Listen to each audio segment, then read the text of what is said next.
ਸੁਣੇ ਸ਼ੇਖ ਪੀਰ ਪਾਤਸ਼ਾਹ, ਸੁਣੇ ਅੰਧੇ ਪਾਵੇਂ ਰਾ, ਸੁਣੇ ਹਾਥ ਹੋਵੇ ਅਸਗਾ, ਨਾਨਕ ਭਗਤਾਂ ਸਦਾ ਵਿਗਾਸ।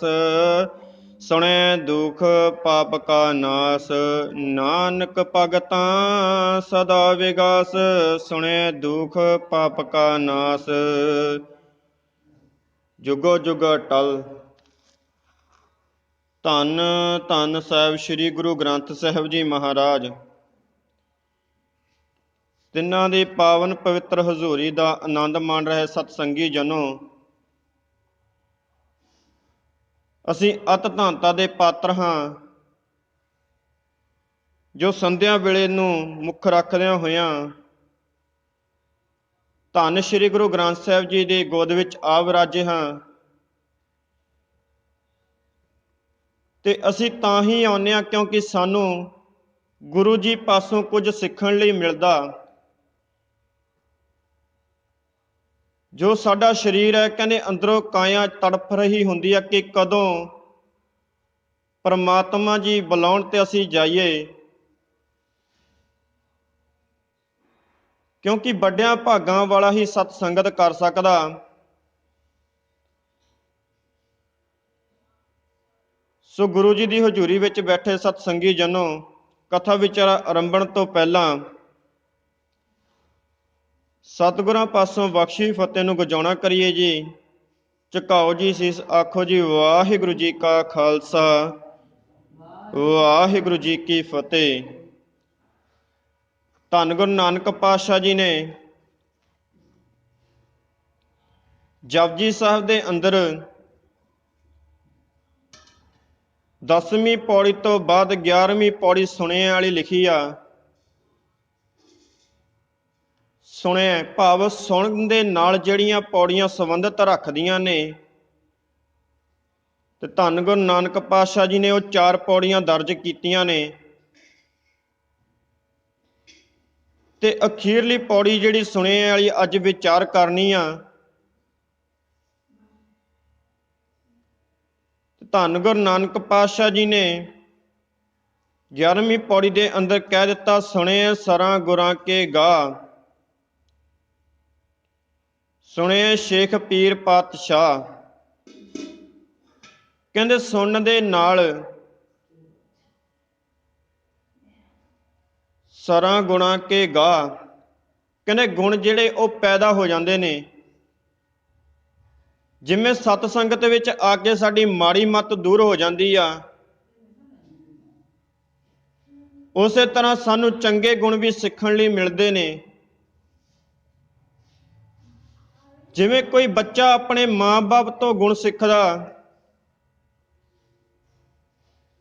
ਤੇ ਮਾਂ-ਬਾਪ ਉਸ ਬੱਚਿਆਂ ਨੂੰ ਗੁਣ ਸਿਖਾਉਂਦੇ ਨੇ ਕਿ ਪੁੱਤਰ ਇਹ ਚੰਗੇ ਗੁਣ ਨੇ, ਜੇ ਤੂੰ ਇਹਨਾਂ ਨੂੰ ਅਪਣਾਏਗਾ ਇਹ ਤੇਰਾ ਚੰਗਾ ਹੋਵੇਗਾ।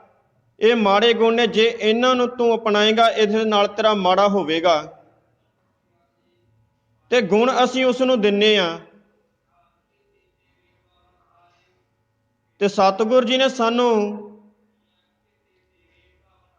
ਦੱਸਿਆ ਕਿ ਗੁਣਾਂ ਦੇ ਨਾਲ ਮਨੁੱਖ ਦੇ ਅੰਦਰ ਇੱਕ ਕਲਪਨਾ ਪੈਦਾ ਹੋ ਜਾਂਦੀ ਹੈ ਕਿ ਪਰਮਾਤਮਾ ਜੀ ਨੇ ਸੁਣਨ ਲਈ ਕਿਹਾ ਕਿ ਅਸੀਂ ਸੁਣਿਆ। ਜੇ ਅਸੀਂ ਸੁਣਿਆ ਹੁੰਦਾ, ਜੇ ਅਸੀਂ ਉਸ ਪਰਮਾਤਮਾ ਦੀ ਗੱਲ ਸਾਰਿਆਂ ਨੇ ਸੁਣੀ ਹੁੰਦੀ, ਤੇ ਅੱਜ ਸਾਡੇ ਜੀਵਨ ਦੇ ਅੰਦਰ ਜੋ ਸਤਿਗੁਰਾਂ ਜੀ ਦੇ ਅਗਿਆਨਤਾ ਦੀ ਘਾਟ ਹੈ ਨਾ, ਉਹ ਨਾ ਹੁੰਦੀ। ਤੇ ਸਾਡੇ ਅੰਦਰ ਹਮੇਸ਼ਾ ਗਿਆਨ ਰਹਿਣਾ ਸੀ ਕਿ ਸਤਿਗੁਰ ਜੀ ਸਾਨੂੰ ਸਿੱਧੇ ਰਸਤੇ ਪਾ ਕੇ ਗਏ ਨੇ, ਕੁਰਾਹੇ ਨਹੀਂ ਪਾ ਕੇ ਗਏ।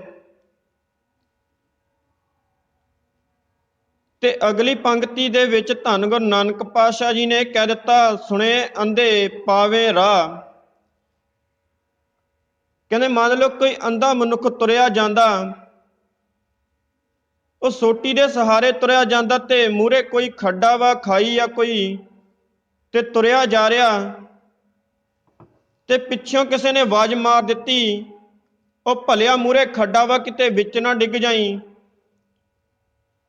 ਤੇ ਉਹ ਰੁਕ ਜਾਂਦਾ, ਉਸਦੇ ਕਦਮ ਰੁਕ ਜਾਂਦੇ ਨੇ। ਕਿਉਂ? ਕਿਉਂਕਿ ਉਸਨੇ ਸੁਣ ਲਿਆ ਵੀ ਮੂਹਰੇ ਖੱਡਾ ਹੈ। ਉਸੇ ਤਰ੍ਹਾਂ ਕਹਿੰਦੇ ਪ੍ਰਮਾਤਮਾ ਜੀ ਕਹਿੰਦੇ ਤੁਸੀਂ ਜੋ ਮਨੁੱਖ ਵਾ, ਜੋ ਅੰਧੇ ਵੀ ਨਹੀਂ, ਦੇਖਣ ਲਈ ਮੈਂ ਨੇਤਰ ਦਿੱਤੇ ਨੇ, ਪਰ ਕੰਮ ਤਾਂ ਅੰਧਿਆਂ ਵਾਲਾ ਹੀ ਕਰ ਰਿਹਾ ਵਾ। ਰਾਹੇ ਪੈਣ ਦੀ ਜਗ੍ਹਾ ਕੁਰਾਹੇ ਪੈ ਰਿਹਾ, ਸਿੱਧੇ ਰਸਤੇ ਜਾਣ ਦੀ ਜਗ੍ਹਾ ਤੇ ਪੁੱਠੇ ਰਸਤੇ ਜਾ ਰਿਹਾ। ਆਇਆ ਤਾਂ ਉਸ ਗੋਬਿੰਦ ਨੂੰ ਮਿਲਣ ਸੀ, ਗੋਬਿੰਦ ਨੂੰ ਭਾਵ ਪ੍ਰਮਾਤਮਾ ਨਾਲ ਆਪਣੀ ਬਿਰਤੀ ਲਾਉਣ ਲਈ ਆਇਆ ਸੀ, ਤੇ ਆ ਕੇ ਮਾੜੇ ਕਰਮ ਕੀਤੇ, ਮਾੜੇ ਕੰਮਾਂ ਵਿੱਚ ਪੈ ਗਿਆ। ਤੇ ਜੋ ਉਹ ਬਾਰੀ ਗੋਬਿੰਦ ਨੂੰ ਮਿਲਣ ਦੀ ਮਿਲੀ ਸੀ, ਉਸ ਤੋਂ ਦੂਰ ਹੋ ਗਿਆ। ਕਹਿੰਦੇ ਉਸ ਅੰਧੇ ਨੇ ਤਾਂ ਰਾਹ ਚੇਂਜ ਕਰ ਲਿਆ, ਉਸਨੇ ਬਦਲ ਲਿਆ, ਉਸਨੇ ਸੁਣ ਲਿਆ, ਤੇ ਸੁਣਿਆ ਤੇ ਉਹਨੇ ਮੰਨ ਵੀ ਲਿਆ। ਤੇ ਧੰਨ ਗੁਰੂ ਨਾਨਕ ਪਾਤਸ਼ਾਹ ਜੀ ਨੇ ਪਹਿਲਾਂ ਸੁਣੇ ਵਾਲੀਆਂ 4 ਪੌੜੀਆਂ ਰੱਖੀਆਂ, ਤੇ ਫਿਰ ਮੰਨੇ ਵਾਲੀਆਂ ਪੌੜੀਆਂ ਵੀ ਲਿਖ ਦਿੱਤੀਆਂ। ਕਹਿੰਦੇ ਜੇ ਸੁਣਿਆ ਤੇ ਤੁਹਾਨੂੰ ਮੰਨਣਾ ਵੀ ਪਵੇਗਾ, ਤੇ ਜੇ ਮੰਨਿਆ ਫਿਰ ਉਸ ਨੂੰ ਮਨ ਦੇ ਅੰਦਰ ਧਾਰਨਾ ਪਵੇਗਾ। ਸੁਣੇ ਅੰਧੇ ਪਾਵੇ ਰਾਹ, ਕਹਿੰਦੇ ਜਿਵੇਂ ਰਸਤੇ ਦੇ ਉੱਤੇ ਤੁਰ ਰਿਹਾ ਅੰਧਾ ਮਨੁੱਖ, ਉਹ ਰਾਹ ਜੇ ਕੋਈ ਦੱਸ ਦੇਵੇ ਕਿ ਮੂਹਰੇ ਖਾਈ ਆ ਜਾਂ ਟੋਆ ਵਾ, ਉਹ ਉੱਥੇ ਰੁਕ ਜਾਂਦਾ ਤੇ ਆਪਣੇ ਪੈਰ ਰੋਕ ਲੈਂਦਾ। ਕਹਿੰਦੇ ਜੇ ਨਾ ਰੋਕੇ ਤੇ ਫਿਰ ਵਿੱਚ ਜਾ ਕੇ ਡਿੱਗੇਗਾ। ਮਨੁੱਖ ਵੀ ਇਸ ਤਰ੍ਹਾਂ ਹੀ ਕਰਦਾ, ਧਰਤੀ ਦੇ ਅੰਦਰ ਆ ਕੇ ਅੰਧਿਆਂ ਵਾਂਗ ਚੱਲਦਾ। ਉਸ ਨੂੰ ਇਹ ਨਹੀਂ ਪਤਾ ਕਿ ਗੁਰੂ ਜੀ ਮੈਨੂੰ ਇਹ ਕਹਿ ਰਹੇ ਨੇ ਕਿ ਆਇਓ ਪੜਨ ਸੁਣ ਕੋ ਬਾਣੀ, ਨਾਮ ਵਿਸਾਰ ਲੱਗੇ ਅਨ ਲਾਲਚ, ਵਿਰਥਾ ਜਨਮ ਪ੍ਰਾਣੀ। ਤੇ ਕਹਿੰਦੇ ਤੂੰ ਤਾਂ ਆਪਣਾ ਜਨਮ ਹੀ ਗਵਾ ਲਿਆ। ਕੇਵਲ ਉਸ ਸਤਿਗੁਰੂ ਦੀ ਬਾਣੀ ਪੜਨ ਸੁਣਨ ਲਈ ਆਇਆ ਸੀ, ਤੇ ਸੁਣ ਕੇ ਅਸੀਂ ਮੰਨਿਆ ਨੀਗਾ। ਕਿਤੇ ਮੰਨਿਆ ਸੀ ਭਾਈ ਤਿਲਕਾ ਜੀ ਨੇ, ਭਾਈ ਸੱਜਣ ਜੀ ਨੇ ਮੰਨਿਆ ਸੀ, ਤੇ ਇਤਿਹਾਸ ਵਿੱਚ ਹੋਰ ਵੀ ਘਟਨਾਵਾਂ ਆਉਂਦੀਆਂ ਨੇ। ਤੇ ਮੰਨਿਆ ਬਾਬਾ ਬੰਦਾ ਸਿੰਘ ਬਹਾਦਰ ਨੇ, ਤੇ ਇੱਕੋ ਹੀ ਗੱਲ ਸੁਣੀ ਸੀ ਗੁਰੂ ਦੀ, ਤੇ ਆਪਣਾ ਜੀਵਨ ਸਵਾਰ ਲਿਆ। ਉਹ ਕੁਰਾਹੇ ਨਹੀਂ ਪਿਆ ਤੇ ਉਹ ਰਾਹੇ ਪੈ ਗਿਆ। ਗੁਰੂ ਜੀ ਦੀ ਇੱਕ ਗੱਲ ਮੰਨ ਲਈ, ਤੇ ਫਿਰ ਮੰਨ ਕੇ ਕਹਿੰਦੇ ਜੀਵਨ ਵਿੱਚ ਧਾਰ ਵੀ ਲਈ ਆ। ਭਾਵੇਂ ਕੁਝ ਵੀ ਹੋ ਜਾਵੇ ਮੂਹਰੇ, ਭਾਵੇਂ ਬੱਚੇ ਦਾ ਕਤਲ ਹੀ ਕਿਉਂ ਨਾ ਹੁੰਦਾ ਹੋਵੇ, ਮੂਹਰੇ ਉਹ ਡੋਲਦਾ ਨਹੀਂ, ਕਿਉਂਕਿ ਅੰਦਰ ਗੁਰੂ ਨੂੰ ਧਾਰਨ ਕਰ ਲਿਆ, ਗੁਰੂ ਨੂੰ ਵਸਾ ਲਿਆ। ਭਾਵੇਂ ਲੱਖ ਜਲਾ ਦੋ ਬੱਚੇ ਨੂੰ ਮਾਰਦੇ ਹੁਣ, ਭਾਵੇਂ ਲੱਖ ਉਹਦਾ ਸਰੀਰ ਦਾ ਮਾਸ ਨੋਚ ਲੈਂਦੇ ਹੁਣ, ਤੇ ਗਰਮ ਗਰਮ ਸੱਬਲਾਂ ਵੀ ਲਾਈਆਂ ਹੁਣ, ਤੇ ਫਿਰ ਗੁਰੂ ਜੀ ਦਾ ਸਿੱਖ ਸੁਣ ਕੇ ਕਦੀ ਅਣਸੁਣਿਆ ਨਹੀਂ ਕਰਦਾ। ਤੇ ਜੇ ਧੰਨ ਬਾਬਾ ਬੰਦਾ ਸਿੰਘ ਬਹਾਦਰ ਜੀ, ਐਡਾ ਵੱਡਾ ਰੁਤਬਾ ਉਹਨਾਂ ਦਾ ਇਤਿਹਾਸ ਦੇ ਅੰਦਰ ਅਸੀਂ ਦੇਖਦੇ ਹਾਂ ਕਿ ਉਹ ਵੈਰੀਆਂ ਨੂੰ ਇਸ ਤਰ੍ਹਾਂ ਕੱਟ ਰਹੇ ਨੇ, ਪਰ ਜਦੋਂ ਫੜੇ ਜਾਂਦੇ ਨੇ, ਜਦੋਂ ਬੈਰੀ ਉਸ ਦਾ ਮਾਸ ਲੋਚਦੇ ਨੇ ਨਾ, ਤੇ ਉਹ ਅੱਖਾਂ ਮੂਹਰੇ ਦ੍ਰਿਸ਼ ਦੇਖ ਕੇ ਇਹ ਇੰਜ ਲੱਗਦਾ ਕਿ ਜਦੋਂ ਮਾਸ ਲੋਚਦੇ ਨੇ ਉਹ ਵੈਰੀ ਡਰਦੇ ਨੇ। ਤੇ ਜਦੋਂ ਸੰਭਲਾ ਗਰਮ ਕਰਕੇ ਲਾਈਆਂ ਉਦੋਂ ਵੀ ਡਰੇ ਨੇ। ਇਤਿਹਾਸ ਵਿੱਚ ਇਹ ਵੀ ਲਿਖਿਆ ਕਿ ਬਾਬਾ ਬੰਦਾ ਸਿੰਘ ਬਹਾਦਰ ਦੀਆਂ ਅੱਖਾਂ ਵਿੱਚ ਗਰਮ ਕਰਕੇ ਸੱਬਲਾਂ ਖੋਭੀਆਂ ਗਈਆਂ ਨੇ। ਤੇ ਸਤਿਗੁਰਾਂ ਨੇ ਤਾਂ ਸਾਨੂੰ ਅੱਖਾਂ ਸ਼ਬਦ ਸੂਰਤ ਬਖਸ਼ੀਆਂ ਨੇ, ਤੇ ਕੇਵਲ ਇਹ ਉਹਨਾਂ ਦੀ ਭਲੇ ਲਈ ਵਰਤੀਆਂ ਨੇ। ਕਿਤੇ ਇਹ ਸੋਚ ਕੇ ਦੇਖੋ ਕਿ ਉਹੀ ਦ੍ਰਿਸ਼ ਕਿਤੇ ਸਾਡੇ ਤੇ ਹੋਵੇ ਤੇ ਅਸੀਂ ਤਾਂ ਕਵਾਂਗੇ ਕਿ ਭਾਈ ਸਾਨੂੰ ਮਾਰੀ ਨਾ, ਜੋ ਤੂੰ ਕਹੇਂਗਾ ਅਸੀਂ ਕਬੂਲ ਕਰ ਲਾਂਗੇ। ਤੇ ਜਿਗਰਾ ਦੇਖੋ ਧੰਨ ਬਾਬਾ ਬੰਦਾ ਸਿੰਘ ਜੀ ਦਾ, ਭਾਈ ਮਨੀ ਸਿੰਘ ਜੀ ਦਾ ਦੇਖੋ, ਜੋ ਬੰਦ ਤਾਂ ਕਟਾ ਰਹੇ ਨੇ ਤੇ ਜਲਾਦ ਦਾ ਜੋ ਟੋਕਾ ਵਾ, ਜੋ ਉਸ ਨੂੰ ਹਥਿਆਰ ਵਾ, ਉਹ ਗੁੱਟਬਾਲ ਦਾ ਇਸ਼ਾਰਾ ਵਾ। ਤੇ ਭਾਈ ਮਨੀ ਸਿੰਘ ਨੇ ਕਿਹਾ ਬੰਦ ਪੋਟੇ ਤੋਂ ਸ਼ੁਰੂ ਹੁੰਦਾ ਤੇ ਪੋਟੇ ਦਾ ਅੱਧ ਬੰਦ ਹੁੰਦਾ ਵਾ, ਤੇ ਕਹਿੰਦਾ ਫਿਰ ਉਸ ਨੂੰ ਟੁਕੜੇ ਟੁਕੜੇ ਕਰ ਜਿਸ ਤਰ੍ਹਾਂ ਤੈਨੂੰ ਹੁਕਮ ਹੋਇਆ। ਤੇ ਉਹਨਾਂ ਨੇ ਇਸ ਲਈ ਸ਼ਹੀਦੀਆਂ ਪਾਈਆਂ ਕਿ ਜੋ ਸਾਡਾ ਪਿਛਲਾ ਇਤਿਹਾਸ ਆ, ਜੋ ਸਿੱਖੀ ਸਰੂਪ ਆ, ਸਾਡਾ ਬਚ ਸਕੇ, ਕਿ ਸਾਡੀ ਕੌਮ ਰਾਹੇ ਪੈਂਦੀ ਕੁਰਾਹੇ ਨਾ ਪੈ ਜੇ। ਤੇ ਉਹਨਾਂ ਨੇ ਤਾਂ ਹੀ ਸ਼ਹੀਦੀਆਂ ਦਿੱਤੀਆਂ ਨੇ।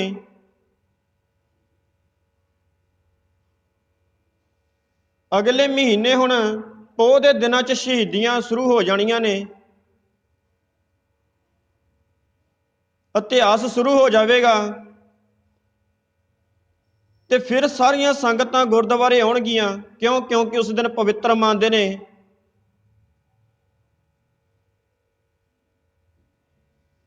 ਕਿਉਂਕਿ ਰਾਹੇ ਪਈ ਆ, ਕੁਰਾਹੇ ਪਈ ਹੋਈ ਸੰਗਤ ਨੂੰ ਕੋਈ ਮੋੜ ਨਹੀਂ ਸਕਦਾ। ਜੋ ਕੁਰਾਹੀ ਪੈ ਗਏ ਲੋਕ, ਜੇ ਉਹਨਾਂ ਨੂੰ ਮੋੜਨਾ ਬੜਾ ਔਖਾ। ਜਿਸ ਤਰ੍ਹਾਂ ਕਹਿੰਦੇ ਬੱਚਾ ਜਿੱਦ ਫੜ ਲਵੇ ਕਿ ਮੈਂ ਖਿਡੌਣਾ ਇਹ ਲੈਣਾ ਹੀ ਆ, ਤੇ ਮਾਂ-ਬਾਪ ਨੂੰ ਜੋ ਕੁਝ ਮਰਜ਼ੀ ਕਰਨਾ ਪੈ ਜਾਵੇ, ਉਸ ਬੱਚੇ ਨੂੰ ਖਿਡੌਣਾ ਦੇ ਕੇ ਦੇਣਾ ਪੈਂਦਾ ਲੈ ਕੇ। ਜੇ ਨਹੀਂ ਲੈ ਕੇ ਦਿੰਦੇ ਤਾਂ ਬੇਸ਼ਰਮੀ ਦੀ ਗੱਲ ਆ ਕਿ ਬੱਚਾ ਬਾਜ਼ਾਰ ਵਿੱਚ ਰੋ ਰਿਹਾ ਤੇ ਆਉਂਦੇ ਜਾਂਦੇ ਉਸ ਵੱਲ ਦੇਖ ਰਹੇ ਨੇ।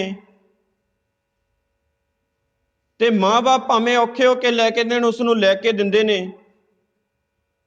ਤੇ ਪਰ ਘਰੇ ਆ ਕੇ ਸਮਝਾਉਂਦੇ ਕਿ ਗਾਹਾਂ ਵਾਸਤੇ ਅੱਜ ਤਾਂ ਤੈਨੂੰ ਲੈ ਤਾ, ਗਾਹਾਂ ਵਾਸਤੇ ਇਸ ਤਰ੍ਹਾਂ ਹਿੰਡ ਨਹੀਂ ਕਰਨੀ, ਇਸ ਤਰ੍ਹਾਂ ਰੋਣ ਨਹੀਂ ਲੱਗਣਾ। ਪਰ ਉਹ ਸਮਝਾਉਂਦੇ ਨੇ ਕਿ ਰਾਹ ਸਹੀ ਆਹ।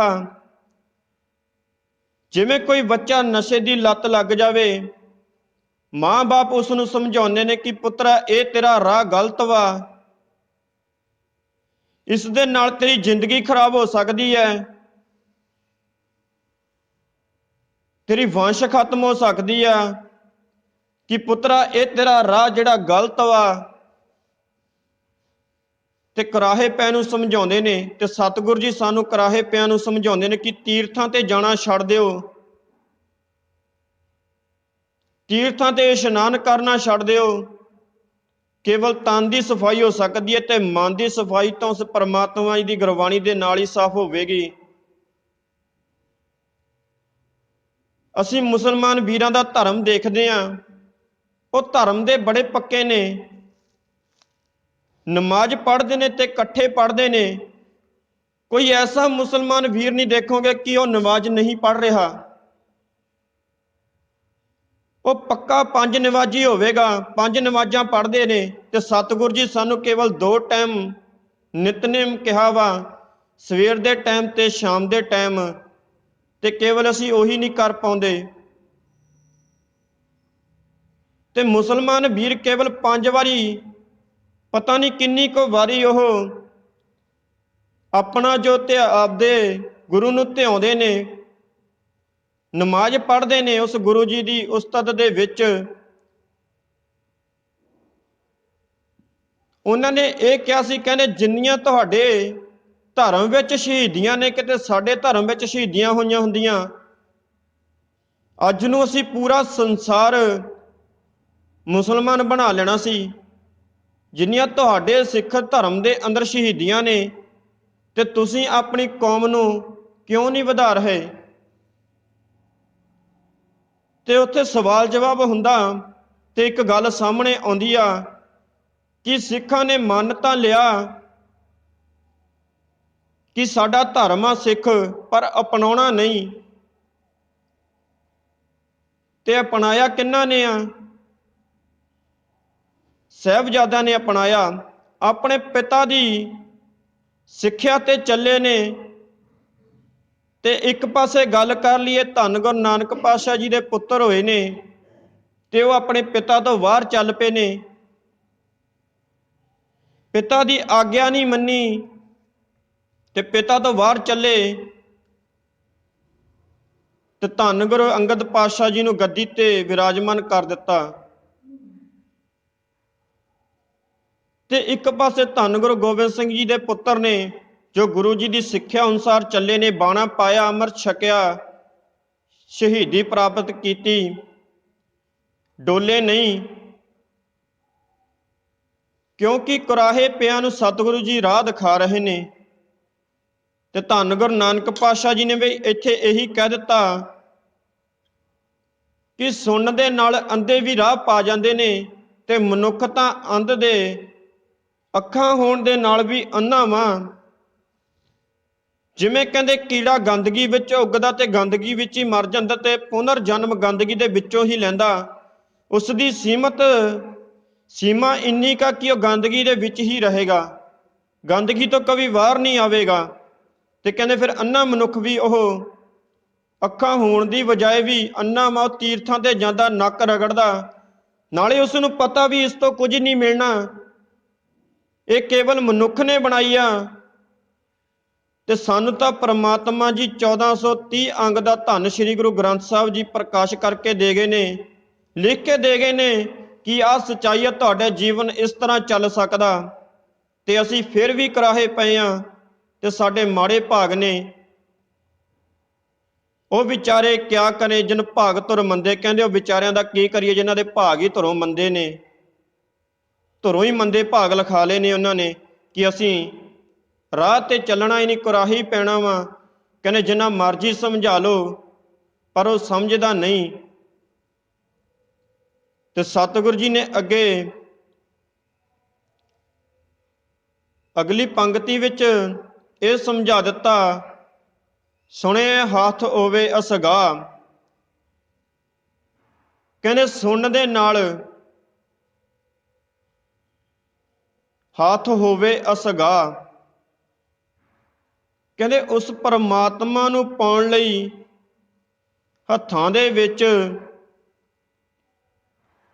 ਉਸ ਪਰਮਾਤਮਾ ਦੀ ਜੋਤ ਦਾ ਪਤਾ ਲੱਗ ਜਾਂਦਾ, ਅਥਾਹ ਪਤਾ ਲੱਗ ਜਾਂਦਾ ਕਿ ਪਰਮਾਤਮਾ ਜੀ ਕਹਿ ਕੀ ਰਹੇ ਨੇ ਤੇ ਅਸੀਂ ਕਰ ਕੀ ਰਹੇ ਹਾਂ।